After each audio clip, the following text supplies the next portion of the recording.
Channel open. Welcome back to Weekly Trek, a Star Trek news podcast presented by TrekCore.com. I am your host, Alex Perry. What's today's date? The date. Today's show was recorded on January 30th, 2026, and is current through the Star Trek Starfleet Academy Season 1 episode Vox in Excelso, so beware of spoilers. All right, let's get into the show. Good day, Voyager, and welcome to A Briefing with Neelix.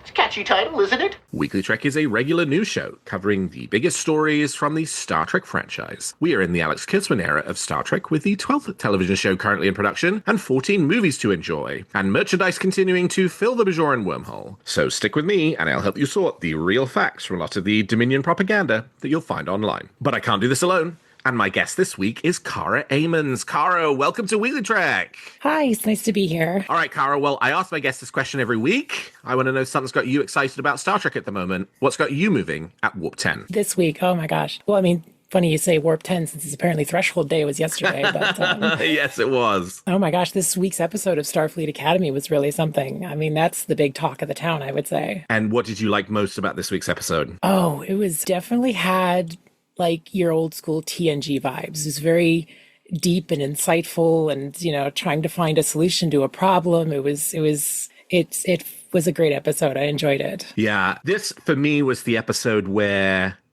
I really enjoyed episodes 1, 2, and 3, don't get me wrong. But this was the episode where I kind of sat up and started to really pay attention and go, oh, actually, I think this show might actually be really, really good. Giving us the Klingon stuff, the way that the sort of telling us about what's happened with the Klingons is sort of, you know, intertwined with Jaden's story, and it all being centered around Debate Club, you know, as sort of this like school level thing. Like it's a really, really nice episode. And I think, as I said on social media, in my opinion, it's the best Klingon episode since Deep Space Nine. Oh, easily. It really made you feel like they're taking it seriously. Like previously, you know, you kind of get to know the kids and it was a little silly, but now this is the deep stuff. We're really getting to know them. It did feel, certainly in episode 1, and then they've started to sort of deconstruct it from there. The characters in that first episode were pretty broadly written archetypes of, you know, characters in a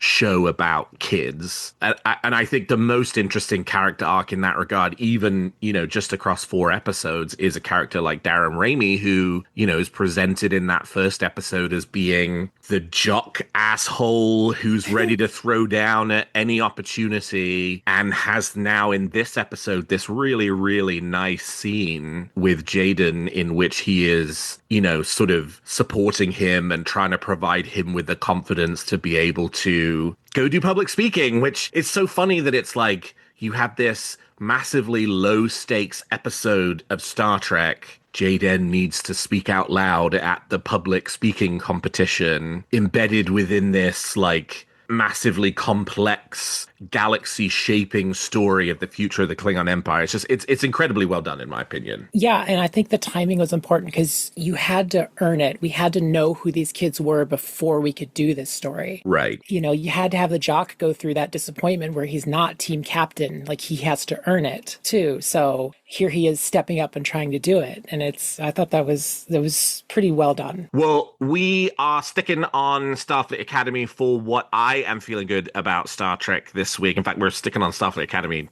pretty much for the whole episode. So. And that's sort of slightly more broadly from just episode 4 specifically is I have sensed this sort of quite nice vibe shift around the show, which honestly sort of really reflected my own sort of evolution of feelings about it, which was cautious in episode 1, open in episode 2, intrigued in episode 3, and then on board in episode 4. And just looking at a lot of the replies to, you know, I put a post up on Blue Sky and on X about my feelings about episode 4 of Starfleet Academy, and the Blue Sky posts got a lot of nice reactions. The X post got a lot of very strange reactions. Yeah. That has become a very odd place. But outside of what I heard one journalist describe as the Nazi porn bar that is X at this point in time, it does look like, reading some of the comments on reviews, it does feel like, people are really starting to respond to this show. And I think that's very encouraging to see. Absolutely. And I felt the same way as you. I mean, after the fire that was Section 31, and that's my personal opinion. Yeah, sure. I did not personally enjoy that one. And then Strange New Worlds recent season was a little lacking, again, in my opinion, and shared by some people, I can tell, who felt misrepresented. So there was a hesitancy coming into this. It's like, oh, what is this going to be? But now they've definitely earned their place here. All right. Well, with that, let's turn to the week's top stories. There's a war going on, and I'm a reporter. Well, while trying to guess the popularity of television shows in the streaming era seems to be more art than science, trusted commentators on the streaming industry see signs that Star Trek Starfleet Academy is outperforming its sister Star Trek shows. As reported by TrekMovie.com, Ted Leinhardt, who runs the TED on TV Substack and has been in the television analysis business for over 3 decades, concludes that, quote, Starfleet Academy has collected 2.1 million viewers for the first 8 days of the first 2 episodes. While small compared to Taylor Sheridan's series, it is above the full season averages for the recent notable Star Trek series Strange New Worlds Season 3 and Picard Season 3. Even if we compare to only the first 2 episodes of those 2 Star Trek series, Academy is still well ahead. When reached for comment by TrekMovie.com, Linhart added, quote, after looking at the data published in my Substack, Academy is off to a decent start compared to the other live-action Star Trek seasons. It has neither stumbled out of the gate nor shown the ability to bring in audiences outside the current Paramount Plus Trek fan base at launch. It is also much smaller than Taylor Sheridan programs, as are all other Trek shows. Starfleet Academy underperforming the Taylor Sheridan shows is no great surprise. Those shows are cultural juggernauts, and it feels like everyone is talking about Landsman, even though I couldn't possibly muster the slightest interest in the show. But it is notable that Starfleet Academy is currently outperforming Picard Season 3, a season of television that many fans claim to be, quote, what Star Trek fans want. It will be a few more weeks before Nielsen issues its streaming ratings data for Starfleet Academy. Their top 10 streaming rankings normally come out about 1 month behind when the episodes air, and that will give us potential additional data points to consider. Kara, how are you feeling about the success to date for Star Trek Starfleet Academy? I mean, I'll be honest, because I'm an insider, obviously in the Trek community, hearing that it was beating out Picard Season 3 is shocking, because there was so much energy and hype going into that one, but I guess maybe something new and fresh was what everyone was really looking for. Yeah, I think we live within certain bubbles. The Trek Twitter bubble that's now the Trek Blue Sky bubble, and the generations of Star Trek fans that we sort of, kind of move in circles with. It is very easy to think that just because everybody around you shares one opinion about something, that potentially means it's the prevailing opinion about that thing. And I feel like there's a bit of that happening in Star Trek, that there is this sort of like hyper engaged Star Trek fan perspective on Star Trek, and then there is the sort of general audience perspective on Star Trek. And while those two things might be a Venn diagram, they are in absolutely no way a circle. And like your hyper Star Trek fan community would generally, not exclusively, because there are some people, I know who much prefer Starfleet Academy Season 1 and Strange New Worlds Seasons 1 and 2 to Star Trek Picard Season 3, but generally, a lot of fans would put Star Trek Picard Season 3 at the top and everything else somewhere, after that. But I do think there is evidence to show that while that might be a project that really turns up the dial for your hyperactive Star Trek base, that the general audience of people who might watch a Star Trek show are actually more into shows that have a bit more of a modern flavor to them. Younger casts, new characters, new stories, shows that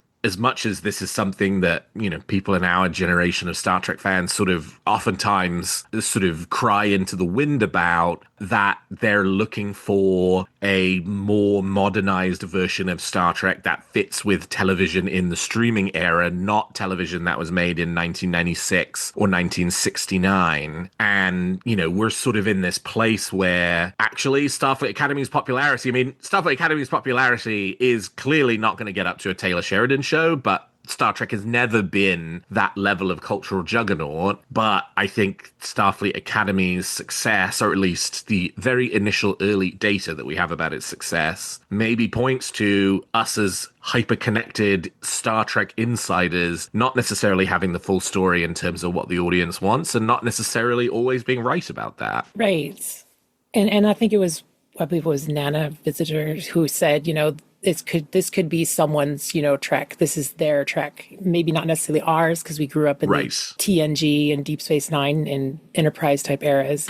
But now maybe some kids these days, we jokingly call it, Starfleet 90210, but 90210 in its era was huge. Huge! So one of the biggest shows, that was the Taylor Sheridan show of its era.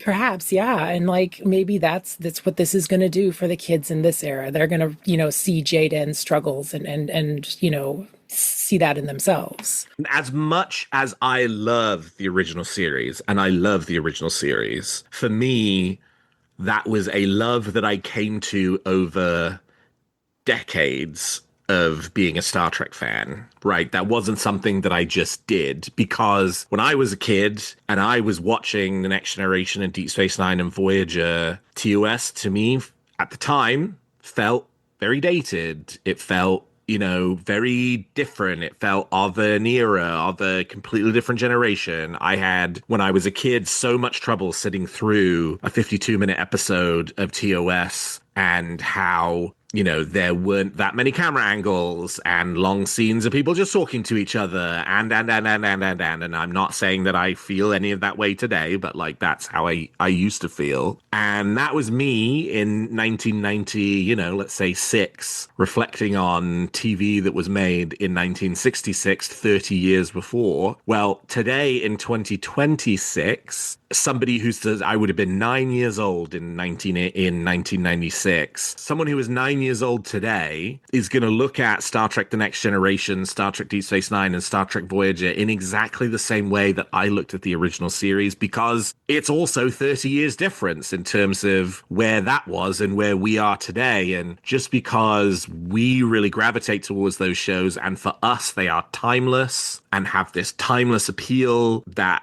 we think is unbreakable. Unfortunately, the reality is we're just getting older. Great, yeah, exactly. And I do have to wonder if any of this interest is derived from younger fans who maybe picked up on Prodigy or even Lower Decks when it first started, which I know Lower Decks was more aimed at parents, but it's still an animated show that kids can kind of see the zaniness in. And maybe here 5 years later, maybe now they're interested in seeing a more modern Trek. Well, this week's episode of Star Trek Starfleet Academy, Vox in Excelso, revisits the Klingons in a big way and gives us a look into what happened to the Klingon Empire in the 32nd century. It's a tragic story for Kronos and provides great backstory for Klingon cadet Jaden Krag, and the episode served up, as I was saying before, what in my opinion is the finest Klingon episode since Deep Space Nine went off the air. Well, speaking to SlashFilm, Starfleet Academy showrunners Alex Kurtzman and Noga Landau talked a little about the show's decision to center the Klingon Empire in this new form. We've only ever known the Klingons as being this powerful race with an empire, with a home planet, and the idea of who you become when you lose that seed of power and you become a diaspora was really compelling to us, said Noga Landau. And Alex Kurtzman talked about how the Klingon backstory plays into Jaden Krag's storyline, saying, quote, "What happens is if where Jaden's coming from is very fractured and he's dealing with the pressure of his family and what the expectations are about who he was supposed to be, and what happens when a character who doesn't fully understand their connection to being Klingon in the diaspora actually comes full face with it. This gives us something beautiful to go from here, because now the Klingons get to rebuild, and that's super exciting." Landau added that they love Klingons so much, and we really wanted to do them justice in telling this new chapter of their story. Kara, we've obviously talked a bit about Vox and Excelso already, but specifically thinking about the way that they have sort of set up the Klingons for the 32nd century, how did you feel about those choices? I thought it was great because I know that the Klingon Empire was a big question in Discovery because we didn't see Klingons for a very long time, and everyone's wondering what is their role in the future. So this answers that question of why they were not to be seen in all those seasons of Discovery, and also sets up a future for them, which is great. Yeah, I thought this was super interesting. I definitely hear, I've seen there's been some, sort of, to the extent there's criticism about this episode, one of the major areas of criticism that I have read people talking about is in the sort of Kurtzman era of Star Trek, blowing up a planet is becoming an increasingly common storytelling tool. It was the Romulans planet exploding in Star Trek Picard, and it was Vulcan in Star Trek 2009, and it was Quajan in the Discovery Season 4 premiere, and now it's Kronos in Star Trek Starfleet Academy. And I somewhat sympathize with that a little bit, in that it is a little bit like, okay, yep, like, totally get it, you know, like the Romulan refugee stuff from Star Trek Picard season 1, like some of the sort of Klingon refugee stuff in this episode didn't feel super different from the way that they had sort of presented that. But at the same time, particularly as it relates to the Romulans and the Klingons, like, I think there's something really interesting there. I mean, number one, the Romulans, like, yes, they're, you know, the Romulan Empire fell and Romulus exploded, but it has a pretty happy ending for the Romulans as a people. You know, undergoing unification with Vulcan, the creation of Ni'Var. I think it feels like, you know, the Romulans and well, Vulcans are always on a good footing, but the Romulans by the 32nd century are on a much better footing than they were in the 24th century. Maybe not in terms of, you know, power and size of military, etc., but in terms of like not being warmongering fascists, which the Romulan Empire basically is. And in the context of the Klingons, what I find really interesting about it is what happened to Romulus happened 800 years before what happened to the Klingon Empire. And it does have that sort of like Roman Empire-y feel to it, because that's the scale of time in which we're talking about here. You know, a lot of people who really don't like the burn because they're like, well, all that work that they did in the 24th century for the Federation to, you know, become really successful, it all went away because of the burn. And it's like, well, I mean, 800 years passed between then. Like, that's a pretty good track record for any kind of, you know, sort of governmental entity. And think about how many generations of people lived in peace and prosperity. Yes, something really tragic happened, but that doesn't undermine the whole sense of history behind it. And I think the same is true of the Klingon Empire as well. Over the course of a technological society having a 1,000-year history, a lot of things that only happen, you know, when there's like floods, right? They talk about 100-year floods and 1,000-year floods. Well, over the course of 1,000 years, a 1,000-year flood's going to happen. And over the course of 1,000 years, yep, a few planets are probably going to blow up because of various things that happen. And so while I do sort of sympathize with that perspective, I still think this is a really interesting choice for the Klingon Empire. I don't know. What do you think? No, yeah, I agree. It kind of reflects, you know, in our own society, empires rise, empires fall. Right. Natural disasters befall, you know, them. Sometimes that's the cause of their fall. I guess I've never heard that complaint before, so this is news to me, but I can see where it's being like, okay, we got to stop blowing up planets. We need to get more creative. Yeah. But, you know, I mean, it's not completely out of left field. I mean, suns go supernova. That's a thing that happens. Right. We know that the Klingons already blew up Praxis, so it's not impractical to think that something similar could happen to Kronos, however you pronounce that. Yeah. So, yeah, I can see that. I mean, I find the burn to be fascinating as a good, like, mechanism to kind of, like, change the playing field. Yeah. You know, I don't care for the cause of the burn, but I think the idea of using that as a way to change things is great. So you can kind of revisit our friends and enemies and see where they're at, but we're not on the same level we were in Deep Space Nine, for example. We're forging new relationships and we're at different levels of our society. And so I think it's a good way to get into this new century and try new things. And to your point with the example around Praxis, the sort of Esri Worf conversation at the end of Deep Space Nine sits really strongly in my mind when I think about this episode of Starfleet Academy. Like, the Klingon Empire was a pretty sickly entity. I mean, the fact that it made it another 800 years is a testament to, you know, the grit and determination of a lot of Klingons to get there, because it's obvious that as a society there were sort of deep flaws in the way that their government was put together and, you know, somewhat around how their society was structured, particularly in terms of who ultimately elevated to a leadership position. And so it is a little bit like, yes, everyone loves the Klingons. I love Klingons. Everyone loves Klingons. When you think about it objectively, Klingon Empire is pretty pretty screwed up, right? Like, they subjugate people and, very focused on killing people and want to kill more people and take over more people. And so as much as we love the Klingons, as much as we love certain Klingon characters, it is also a little bit like, well, what did you kind of expect for a race that's as chaotic as the Klingons? In the same way, in many ways, for the Romulans, right? Also a deeply chaotic race. And in the same way for the Cardassians, also a deeply chaotic race who, experienced a massive upheaval in their society at the end of the Dominion War. So to me, it doesn't feel in any way out of left field with what we know about the Klingons. Right. And I mean, when you really think about it, you say everybody loves the Klingons, but when you really reflect on it, coming out of the TOS area, did everybody really love the Klingons? Well, sure, right. They were a villain, and they were only in, a handful of episodes. Yeah. I mean, they became a big deal through the movies and through the inclusion in TNG when they were on a whole different status with, the Federation at that point. It's funny to think that once upon a time, the Klingons weren't a big deal, and then they're a big deal, and now they're,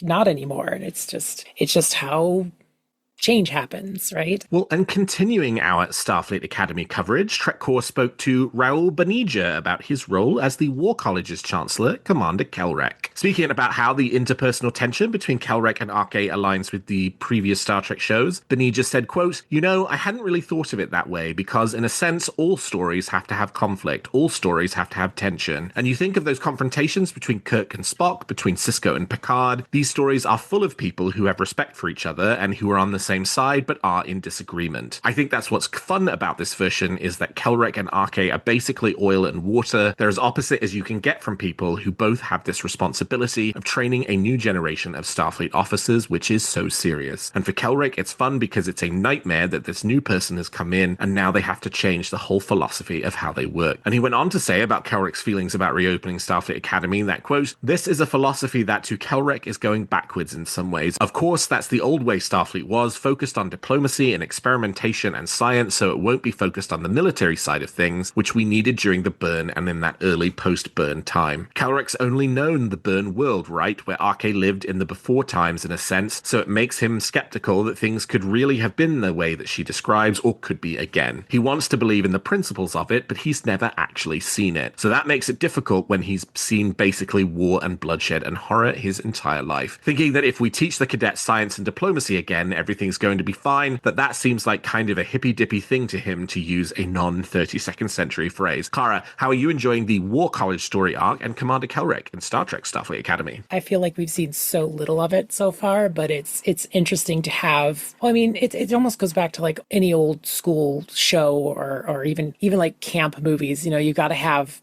the other camp that's like the villain, right? Yes.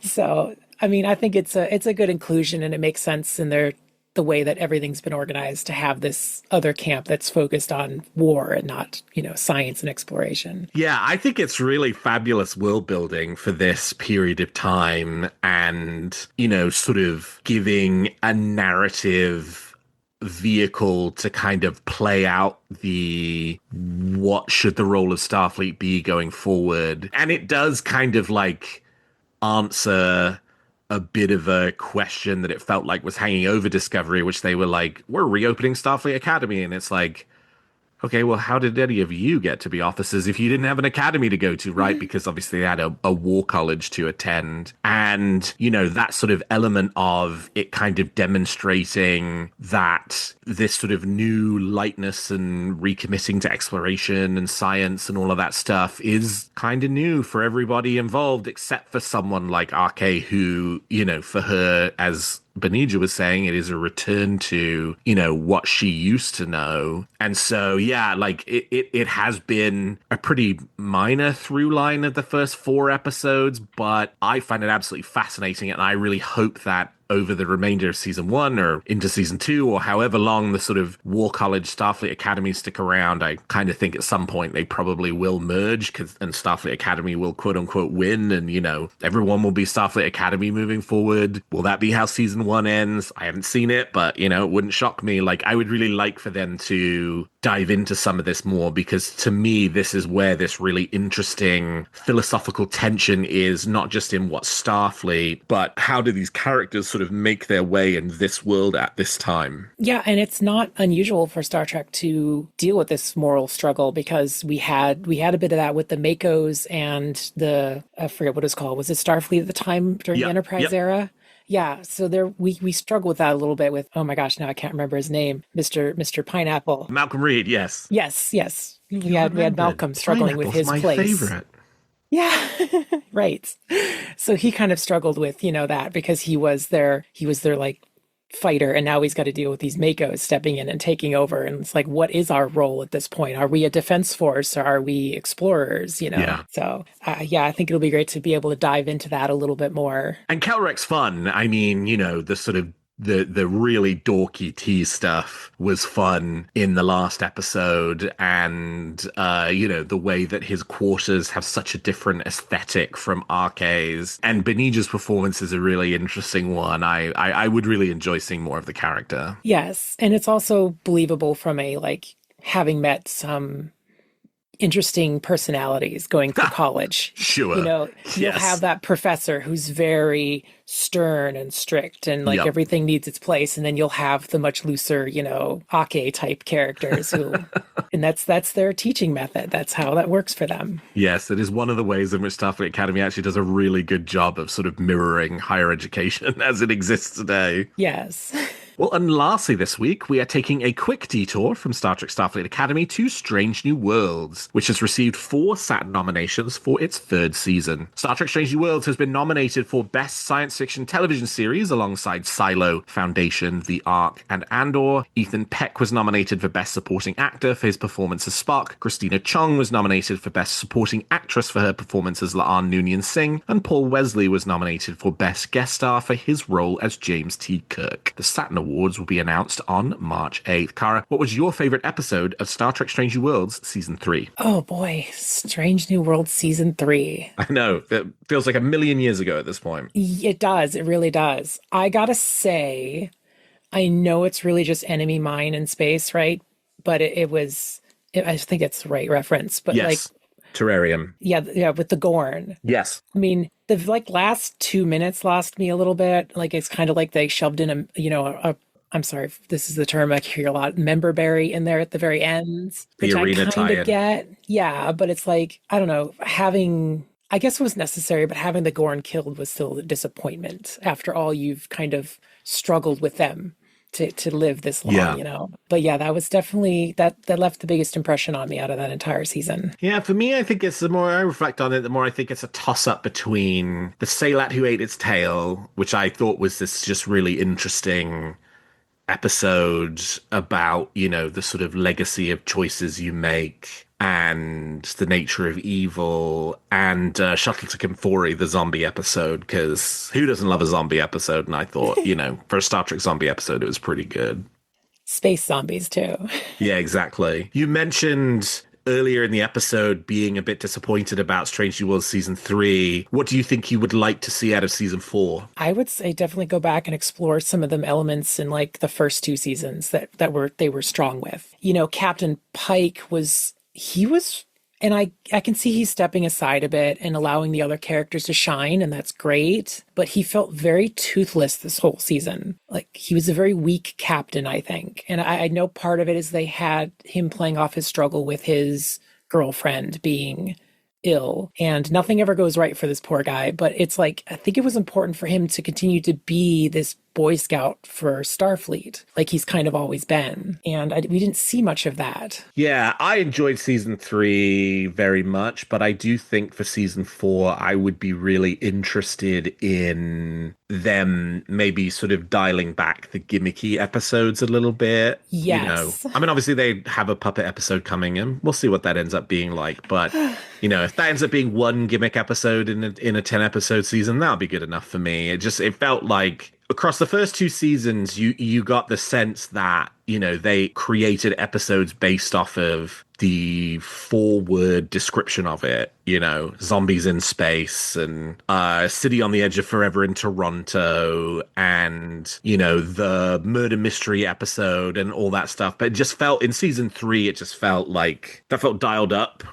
a little too much, that it was too much about the gimmick and not quite enough about the stories themselves. Which means that even though I really liked it, for me, season 3 doesn't rank as high as seasons 1 and 2 does. But hey, really excited. There are still 16 episodes left to come. Yeah, I do feel like the gimmick took away from the overall storytelling. The holodeck episode is like one of my least favorites of all of them. I mean, it was kind of neat to see them play Space Adventure Hour, but overall, I'm not sure that it helped the overall story. Unlike Lower Decks crossover, I was very concerned about how that one would turn out, and it turned out to be a really good episode in that it lets you really get to know like both casts, and see their interaction and move the story forward still. So that I thought that was a good one, but holodeck one not so much. Those Old Scientists definitely for me still the best episode of the series as a whole.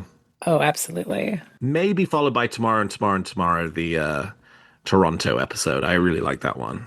That was definitely a fun one. Yeah, getting to know, our Kirk for sure. Yeah. All right. Well, we've talked about the facts, and now let's offer our opinions on the Star Trek franchise. Your opinion has been noted. Anything further? So as we transition from the news section to the opinion section, each week my guest and I will give you a Star Trek opinion, wish, or theory we're nurturing that week about any aspect of the Star Trek franchise we want to opine on. So Kara, let's hear it. What's your big Star Trek opinion for this week? Okay, I occasionally vent about this stuff on Instagram. I don't vent about it on the other social medias. I have been venting about the zippers on Starfleet Academy. Are you pro-zipper or anti-zipper? Okay, see, because I sew uniforms, so I've been through the struggles and I understand the work that goes into, like, especially the TNG uniforms to hide the zippers, because that was supposedly Gene Roddenberry's thing, is there's no zippers in the future, right? I don't know where that quote comes from, but that was kind of the driving force behind why they're designed the way they are. Sure. And there, of course, have been some concessions. I mean, we've, like, for example, Raoul famously starts to take her jacket off and mysteriously the front opens, right? Yep. And that never happens. They cut away and they cut back and it's just an open jacket with no zip. Right. So to see them not only have visible zippers that I was picking on in some pre-release photos, like some promo photos, they showed the zippers. And then to top it off, now they're prominently featuring the zippers with special delta-shaped zips. And I was like holding it in on the second episode when Mir is sitting there. And I know it's a great way to show that he's like bored or agitated, is like playing with the zipper. Like, you can't identify with that, playing with your zipper when you're like bored or whatever. But to see him do it was like, oh, we've reached peak zipper. Okay, I need to get over this, right? This is the thing that for you has Gene Roddenberry rolling over in his grave, right? Literally, I'm not even joking. I posted that exact phrase on my Instagram. I'm like, Gene Roddenberry's rolling over in his grave. And I say that jokingly because, there's people who take that very seriously. Sure. Yeah, if not him, then William Ware, I think it's pronounced Tice. Yeah, he's definitely losing it because of all the work he's done to hide these zippers. Now we're putting them right out in front in the 32nd century, no less. Yeah, I sewed a scant. I have yet to share it with anyone. It's the scant, if you've ever put one on, one of the authentic ones, they have two zippers that go perpendicular directions. It is the most ridiculous construction ever, but it's meant to hide the zippers and allow you to get in and out. And how much work goes into hiding it. It was just like, it just felt like a punch in the mouth to be like, oh, here's the zippers and it's no big deal. It's like, oh my God. And is making the scant, is that your biggest Star Trek kind of costume creation achievement, or like which of the costumes you made are you most proud of? Okay, so the neat thing is there's a guy online and he is would it be the obsessive costuming dude by chance? Yes. Love him. He does great work. So I have a bunch of his patterns. I wouldn't say all because I actually have to get a few more from him. So I have his scant pattern. I have his TNG jumpsuit pattern. I have, I think, a couple of others. And so I've done the scant. I've now done a Yesterday's Enterprise jumpsuit. Oh, cool. Haven't shared, but I do have that. It's hanging up behind me. Has it got the belt? Yes, it does. Oh, I put together a wow. belt for it. Oh, that's cool. Yeah, I had to design in Fusion the delta because it's like got that double delta, almost Sure. Yeah, buckly looking thing, Uh-huh. and 3D print it and sand it and spray paint it and assemble it with the belt. It looks pretty Wow. cool. Yeah. Someday I'll have to go to an actual convention and show it off. But I think one of my peak ones, believe it or not, and I know this is not anybody's favorite era, but I put together a motion picture Class B uniform top. Oh, yeah. Uh-huh. And with the short, that's the one with the short sleeves, right? Yes. Yeah. And I 3D printed also the little bio buckle or per scan device for it. And because I had to there's no pattern for it. I had to basically make it from scratch. And so I'm proud of that one. That was an achievement for me, even though I want to redo it already. But that is the height of my, I think, costuming so far. And when you make these Star Trek costumes, are you loyal to a particular division color or do you mix and match? I am definitely loyal to, the engineering division. Got it. Although I'm literally right now making my first command uniform. So cool. That's been an adventure. And since I'm doing a command TNG or a different era?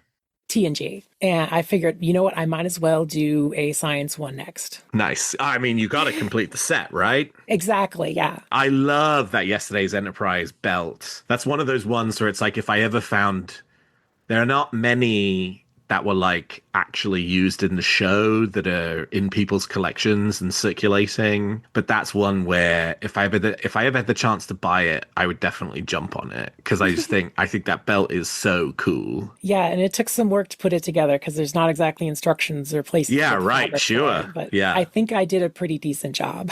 That is very, very cool. All right, let me give you my opinion for this week, which is I'm back on Starfleet Academy. And I kind of talked a little bit about this in up front. I really like the way that Starfleet Academy is, and I don't know if this is sort of an episode structure that they will continue, but feels, I think you can say episode 1 falls into this. You can say episode 2 falls into this. You can definitely say episode 4 falls into this. 3, a little bit, but it's missing the second piece. Is, to me, a lot of Starfleet Academy episodes feel like they have sort of 2 basic kind of themes to them that is what creates a Starfleet Academy episode, at least across the first 4 episodes. And that's part 1 is the sort of school story. Episode 1 is, everybody getting to know each other and, strutting their stuff and, the sort of relationships beginning to start. Episode 2 is a tour of the school. Episode 3 is, sports. And episode 4 is debate club. And so that's sort of part 1 is that very much grounded. This is a show about a school. And so there is a thread to the episode that is about it being a school and a thing connected to a school. But then there is this bigger Star Trek story that's kind of overlaid over the episode as well. Episode 1, Noose Brocka trying to take over the ship. Episode 2, Beta Z rejoining the Federation. Episode 3, that's the one where I'm I actually don't think it had that sort of bigger Star Trek story. That was just a classic low-stakes episode because it was just about, a sports match. And then episode 4 had this sort of bigger future of the Klingon Empire, get them a new homeworld type story to it. And it's really working for me. I don't know if it's the kind of basic structure that you can use across, here's hoping 40 episodes of Starfleet Academy, 10 episodes for 4 seasons across 4 years of being in college. But I'm really enjoying it because I think it, one, creates the space for you to really be at a school, right? This is not a group of kids who are nominally at a school, but actually off doing much more important things. This week, they're in debate club and they're just doing debate club stuff, but also leveraging the show and the fact that Starfleet Academy is this sort of important thing and RK is this important character to create these kind of hinge points where wider stuff happening in the galaxy or bigger Star Trek stuff kind of, sort of intertwines with that smaller school-based story. I just think that's really it's a really neat construction for an episode, and I'm really digging it. And, you know, alongside really liking Starfleet Academy as a whole. No, I think it's great, and I can see what you're saying. Like, it goes in the great tradition of, like, you know, the A-B storyline kind of structure. Right. Yes. And especially Deep Space Nine was really good at having, like, there is an undertone of a larger story going on throughout everything. And they definitely are sticking to that. So you've got the school undertones and you know, certain key stories are there, but then we can go off in these other directions, but there's still that, I don't know, foundation perhaps. Yeah, you've kind of nailed it, which is, I think the other reason it really works for me is because it does sort of, in some ways, replicate that 90s Star Trek style A story, B story, where the A story is the sort of higher stakes story of the episode, and the B story is the like low stakes version. Though I think in Starfleet Academy, because it's a school, you flip the A and the B story. The A story this week is the debate club. The B story is the Klingons get a homeworld. But on another show, that would obviously be the A story, and debate club would be the B story. You know, Data joins a debate club while, you know, Picard oversees the right of succession for the Klingon Empire. Sounds like a great TNG episode, but this obviously, you know, flips it on its head, which is also interesting because that makes it new and fresh and different for Star Trek. So yeah, it is also about that A-B story construction. But I mean, it's perfect for a school, because when you think about when you're at school, the most important thing in your life was the school. Right. But yet the world turned and you played a role in the continuing of, you know, culture and society and everything. But still, the school was the number one thing in your life, you know, getting your homework done and who your friends were and all that stuff. And it reflects that very well. Do you have an opinion, theory, or wish about Star Trek that you'd like to share? Email them to me at weeklytrek@trekcore.com, and I might feature your thoughts in a future episode. Well, that's all the time we've got for this episode of Weekly Trek. Thank you so much to my guest, Kara Amons, for joining me today. Kara, how can people contact you if they want to continue the conversation? I'm on Blue Sky. I think my name is Kara DS9. I can't remember. But I can be found under that name in a few different places. And you can find the show on X at Weekly Trek, and me at Alexander T. Perry on X, and at Alex T. Perry on Blue Sky and everywhere else. And if you enjoy the show, please consider leaving us a 5-star review on your podcast player of choice. And for all your Star Trek news needs, in addition to our extensive media archives of all things Star Trek, I hope you will keep your senses locked to TrekCore.com. Well, thank you, Kara. Thank you to all of my listeners. And until next week, live long and prosper.